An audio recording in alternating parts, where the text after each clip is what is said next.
Nos filmes, a batalha no Portão Negro não mostra muita coisa que está nos livros, e te garanto que são coisas muito legais e tenho certeza que você gostaria de saber. Por exemplo, um grande feito de Pippin, que deveria sim ter sido mostrado nos filmes. Vem comigo nesse vídeo ver e entender muita coisa dessa batalha, que apesar de ser curta, a coragem, determinação e esperança de todos os envolvidos foi tão ou mais grandioso que outras batalhas da Terra-média.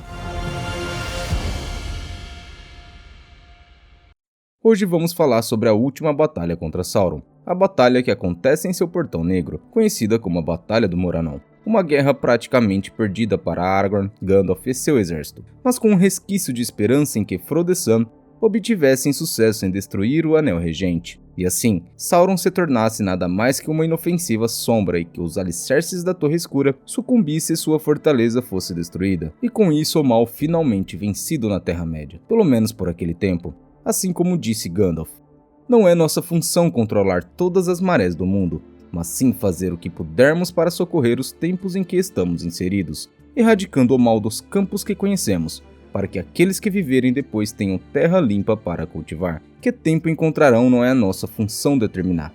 Se você gosta desse universo criado por Tolkien, já deixe seu like, inscreva-se no canal, ative as notificações para não perder os próximos conteúdos e, se possível, compartilhe com um conhecido que também gosta das obras desse incrível autor.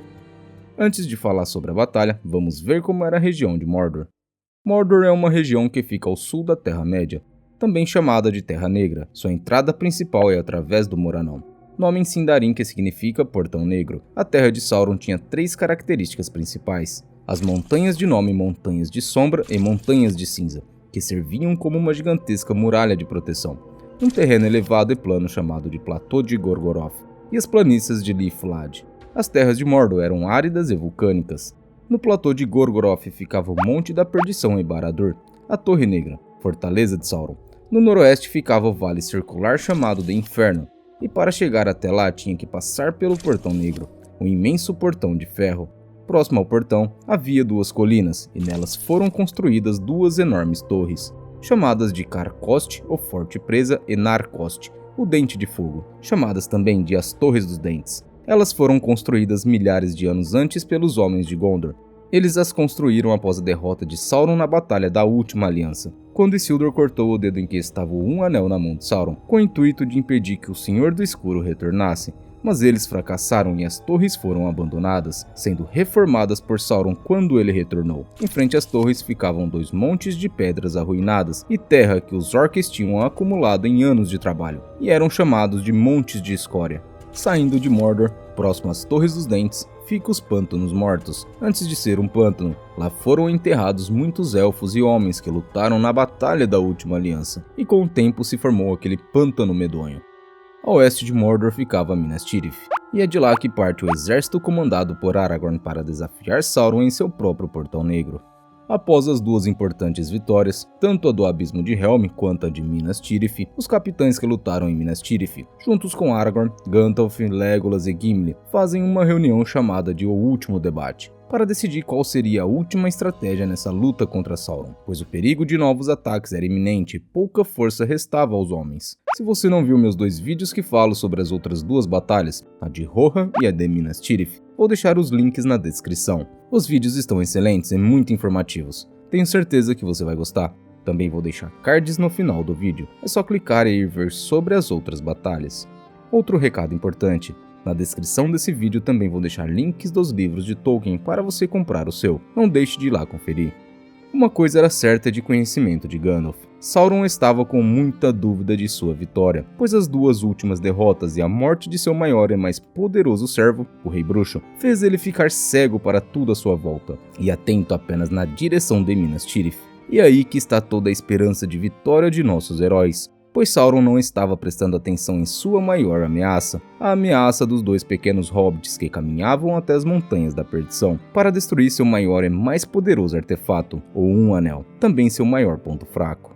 Gandalf também alerta todos que a melhor estratégia seria de trair toda a força de Sauron, ou seja, todo o seu exército que permanecia oculto em Mordor, e instruiu que deveriam marchar até suas terras, porém não poderiam deixar Minas Tirith desguarnecida, pois tinha chance de ser atacada novamente. E a decisão foi a de que não deveriam levar um grande exército para Mordor, apenas o suficiente para provocar uma batalha. Chegaram mais homens dos feudos do sul para reforçar o exército de Minas Tirith. Assim, mais de 5.000 homens ficaram na defesa da cidade. E para a batalha foram 1.000 na cavalaria e 6.000 na infantaria sob o comando de Aragorn. Inclusive os 2 filhos de Elrond compunham esse pequeno exército. É bom deixar claro também para quem não leu os livros que Merry estava muito ferido e não pôde ir para a batalha. Apenas Pippin foi representando o condado. Quando ficou acertado sobre quem iria para a guerra e qual seria o caminho percorrido e quais estradas seriam usadas, Inrahil de súbito deu uma risada e disse: "Certamente, esta será a maior piada em toda a história de Gondor. Cavalgarmos com 7.000 homens, que mal somam o número da vanguarda de seu exército nos tempos de sua força, para atacarmos as montanhas e o impenetrável portão da Terra Negra. Da mesma forma, uma criança poderia ameaçar um cavaleiro coberto por uma armadura com um arco feito de barbante num ramo de salgueiro verde. Se o Senhor do Escuro sabe tanto quanto você diz, Mifrandir, será que não vai sorrir ao invés de temer, e com seu dedo mínimo nos esmagar como um mosquito que tenta picá-lo?" E assim Gandalf respondeu: "Não, ele vai tentar prender o mosquito e retirar-lhe o ferrão. E há nomes entre nós que valem cada um mais que 1.000 cavaleiros vestindo armaduras. Não, ele não sorrirá." Aragorn também disse: "Nós também não. Se isso for uma piada, então é amarga demais para causar riso. Não. É o último lance numa situação de grande risco, que trará, para um lado ou para o outro, o fim do jogo." Durante a marcha para Mordor, passaram por Minas Morgul e incendiaram os campos e destruíram a ponte daquele lugar maligno.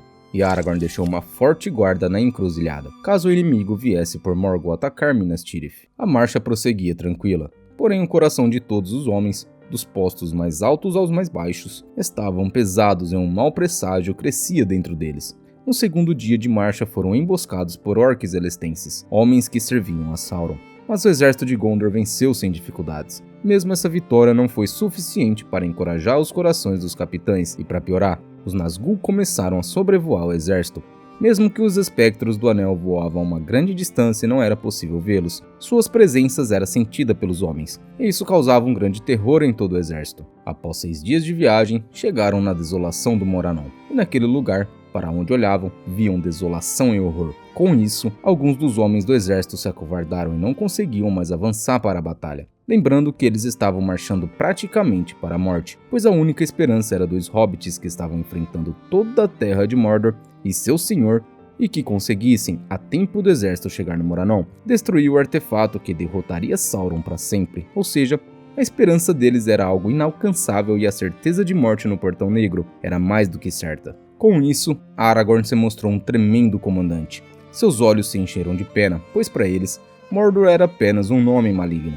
Não fazia parte de suas vidas simples, mas agora eles caminhavam para aquele lugar hediondo, e nem sequer entendiam aquela guerra. Aragorn então disse a eles: "Podem ir, mas mantenham a honra que puderem, e não corram. Há uma tarefa que podem tentar para assim não se sentirem tão envergonhados. Façam seu caminho pelo sudoeste até chegarem a Cair Andros e, se a ilha ainda estiver dominada pelos inimigos, como eu suspeito, então reconquistem-na, se puderem, e mantenham-na até o fim em defesa de Gondor e Rohan."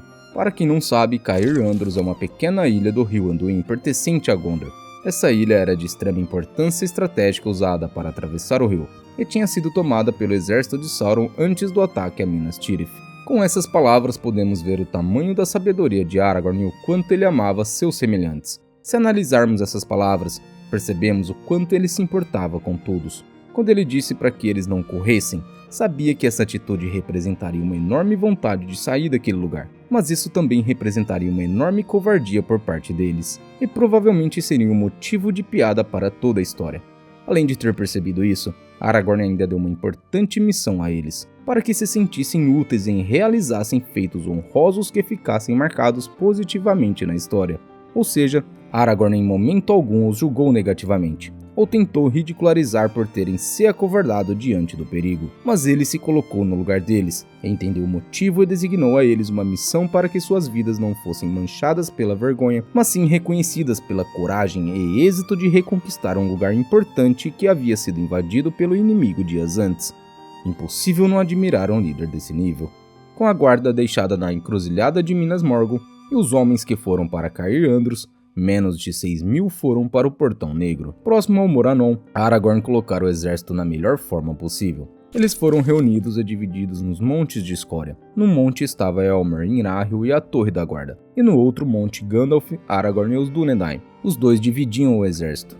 Diante do Portão Negro, Gandalf como principal arauto, junto dele estavam Aragorn, os filhos de Elrond, Elmer, Inráhil, Legolas, Gimli e Pippin. Gritaram para que o Senhor do Escuro viesse até eles. Que isso, gente? Tá acontecendo aqui? Sai aqui na rua, Pra quê? porque eu vou te moer na porrada.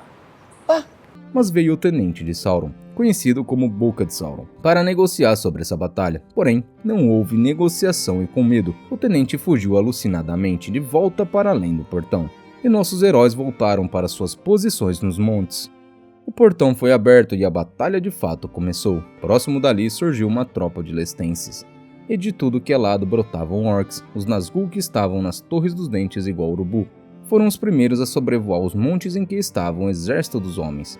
O exército inimigo era muito grande e facilmente encurralaram os montes. Conta-se que em volta dos montes, forças 10 vezes maiores e ainda mais numerosas que isso o cercaram no mar de inimigos. Ou seja, se eles eram 6.000 homens, o exército inimigo era maior que 60.000 soldados a serviço de Sauron. Sauron mordeu a isca lançada por Gandalf, pois ele enviou todo o seu exército maligno para aqueles poucos homens, enquanto Frodo e Sam ficaram completamente livres para chegar até a Montanha da Perdição. Pippin estava no Monte de Elmer.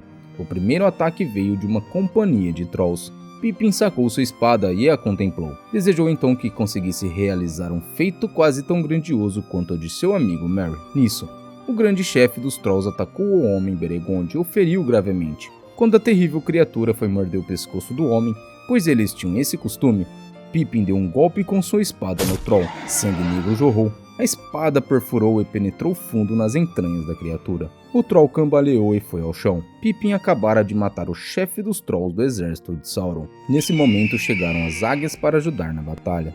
As primeiras vítimas das águias foram os Nazgûl, porém os espectros do Anel fugiram para atender a um chamado súbito e terrível de Sauron. O Anel acabara de cair na lava da Montanha da Perdição. Nesse momento, todo o exército de Mordor estremeceu. A dúvida os oprimiu, o riso em seus lábios sumiram. Suas mãos começaram a tremer e suas pernas bambearam. O poder que os fazia avançar e os enchia de ódio e fúria deixou de existir. Sauron foi derrotado. Com um anel destruído, os alicerces da Torre Negra que tinham sido feitos com o poder do anel perderam suas forças e a torre caiu. O Portão Negro se desfez em ruínas, a terra gemeu e estremeceu, as Torres dos Dentes também caíram. O reino de Sauron está terminado, disse Gandalf. O portador do anel cumpriu sua demanda. Todas as malignas criaturas ficaram perdidas, sem rumo, começaram a lutar entre si, outros se jogavam em buracos profundos, outros ainda conseguiram fugir apavorados. Homens de Harad e Lestenses também desistiram, embora alguns ainda resistiram alimentados pelo ódio a Gondor, mas foram todos subjugados. Com isso acaba a Batalha do Morannon, uma batalha praticamente impossível, mas que no final alcançou sua vitória devido à estratégia de Gandalf e à coragem dos homens. Se você quer saber o que aconteceu após essa batalha, com os orcs e todas as criaturas malignas, vou deixar o link do vídeo sobre o destino dessas criaturas na descrição desse vídeo. Não deixe de ver. Vou ficando por aqui, muito obrigado por sua audiência e até o próximo vídeo.